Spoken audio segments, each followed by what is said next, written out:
Yo, JD here, Limitless, and as always back on F1 2019. And you're probably wondering why my webcam is in that position. Why is there an empty seat? And the reason for that is because in today's video, if you haven't read the title, we're going to be using the controller, otherwise known as the pad, my red pad, which on hand on heart, I haven't plugged into my Xbox for about a year. I haven't played anything other than F1 definitely for the past year or so. And if anyone knows me quite well, I spent most of my F1 career or experience or time, whatever you want to call it, playing on the controller / pad. And I got to a pretty decent level of it. I think I can say so myself. But this is the first time that I've actually used it since 2017 on a, well, not on a serious level, but first time actually using it really since then. And the purpose of this video is really to just discuss my experience of using this again for the first time, because a lot of people have been very quick with the controller, especially on the time trial leaderboards, and it's usually the case at the start of the game. And I'm just going to be talking about just my initial thoughts of using this, what I feel is good about the controller against the wheel, what I feel is bad about the controller versus the wheel, and whether or not you can really be super competitive with it, because we have seen in previous games that has been the case, like 2013, 12, even 17 and maybe 18 at the start, but that's something I'll be talking about a little bit later. But my first thoughts actually using this, the first thing I noticed straight away is that the traction feels incredibly nice on the controller. It just feels really stable. I could just feel I have a lot more confidence already compared to the wheel. I just feel I have a lot more confidence, and that is really down to the fact, from my memory of using the controller before, is that you have the force feedback, or you have a feedback going through your fingers when you're actually using the triggers, and under braking as well. Although I'm carrying a little bit too much speed, you can see through here, definitely carrying a little bit too much speed here. I feel you can just be so much more accurate when it comes to the braking and on the throttle and the traction, which is crucial when you're playing an F1 game or a racing game.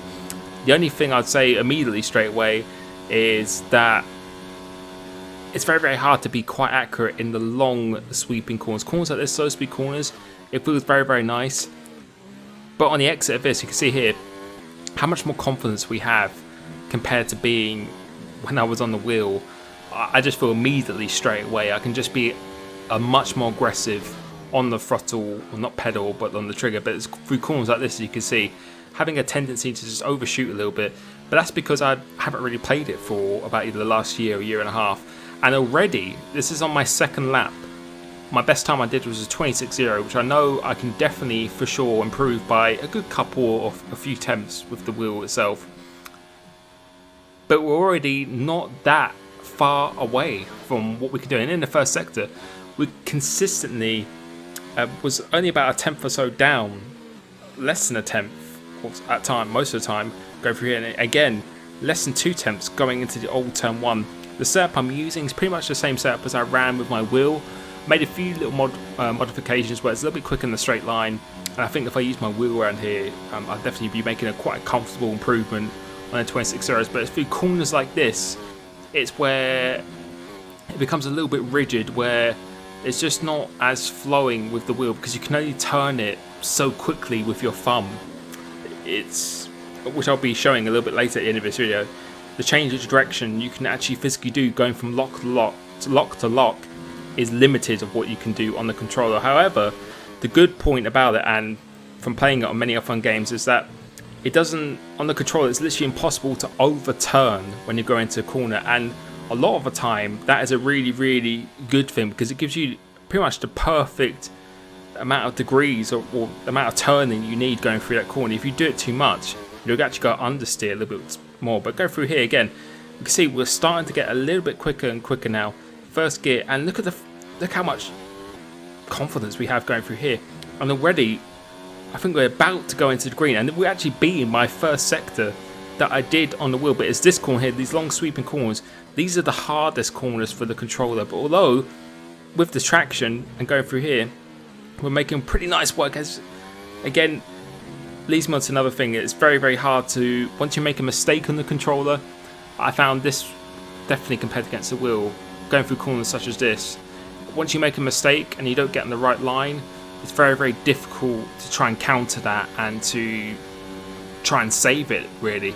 And going through corners like this, and once again, I feel definitely in the long, high-speed corners, the wheel has an advantage because you can just apply the amount of rotation, amount of degrees that you want going through here.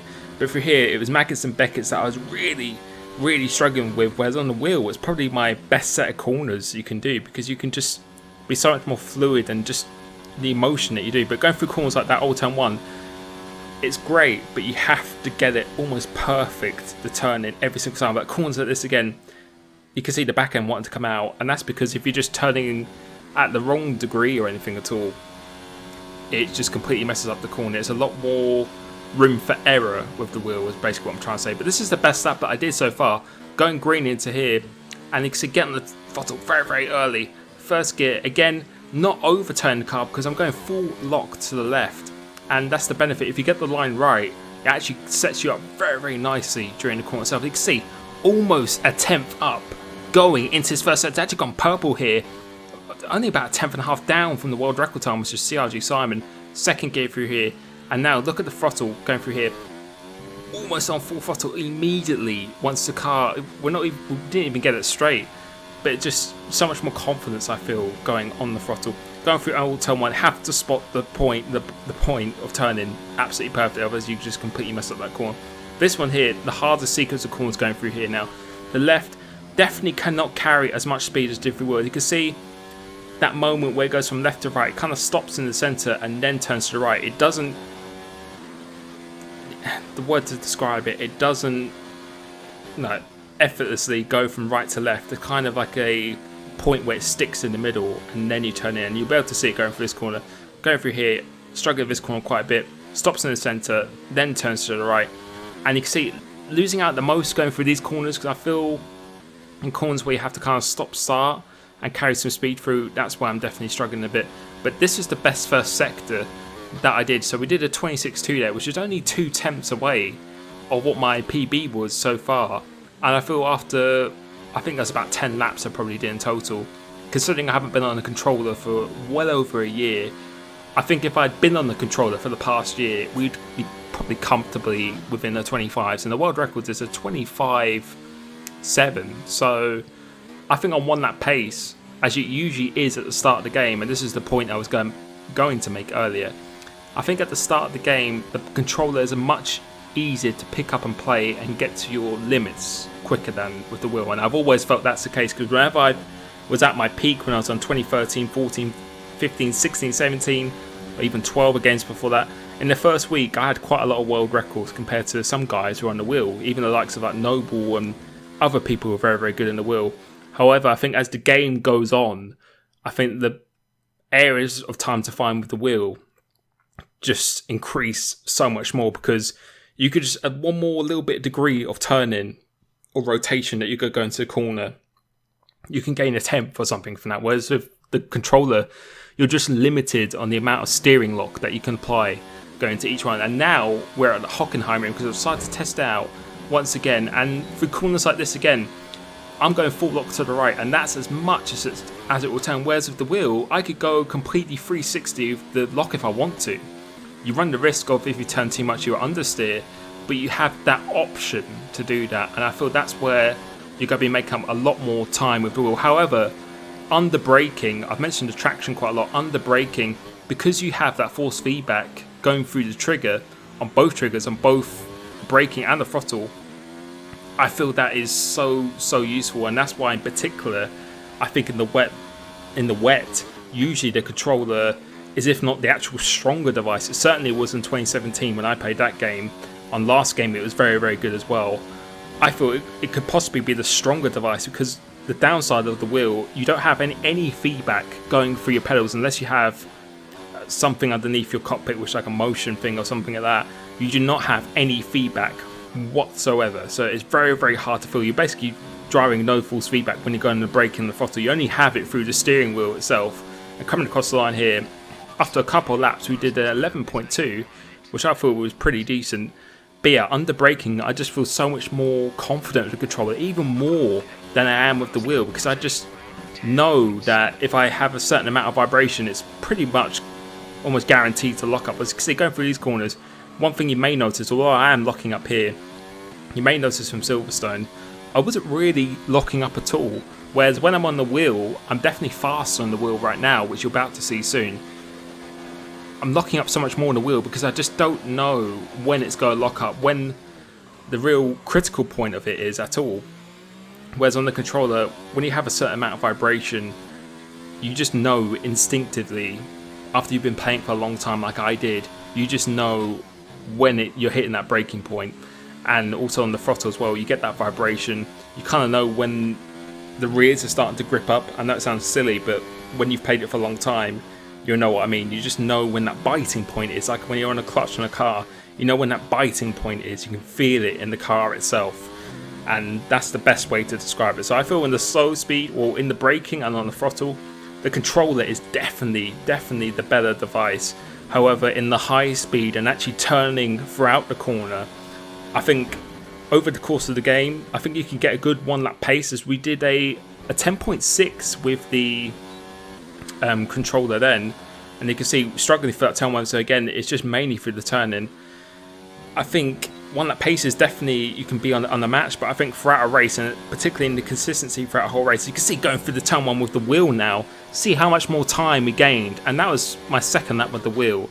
We just gained so much more time, and again, you couldn't turn that much going into turn 2 on the controller. You can see, I can't quite see how far we are up, but I think we're almost up at half a tenth up. And you'll see, in particular going to this corner now, definitely struggled a lot more on the brakes here, but you can see going into this how much turning we do. Couldn't do that on the controller. You can see well over a tenth up now, and this was only my second lap I did with the wheel around here itself, so I know there's a lot more time to find the world records. I think it's a 10.1, so 10.6 as a controller I feel was not a bad effort in the slightest, but it's going through corners like this, there's no comparison to what you can do with the wheel. There's just so much variables that you can just apply to it. In my opinion, it's absolutely no competition, because the way it goes from lock to lock is so much faster than you can do with the controller, and you can just control the speed of the rotation where you're turning. There's so much more things in your control, whereas a controller, you pretty much can only turn this amount of lock per corner, and that's it, and you have to get the line complete right, because going through corners like this, if you make a little bit of a mistake with the controller, it's not the game doesn't react in time for you to actually counter steer that. And you can see, although not completely in sync, you can see how quickly we can go from direction to direction. And I'll be giving an example now how quickly the controller goes from direction to direction. You can see that middle point that I was talking about, that dead zone, you have that going through the corners. You saw that particularly through Maggotts and Beckett's. I feel there's no competition, and I feel the wheel is definitely a quicker device. So in summary, I think the controller is quick, well, could be as quick over 1 lap.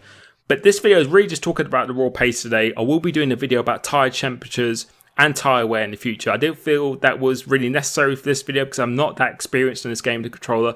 Once given more time, I'll make a separate video on that. But hopefully that's answered a few questions. Ask me anything down below, and I'll catch you soon.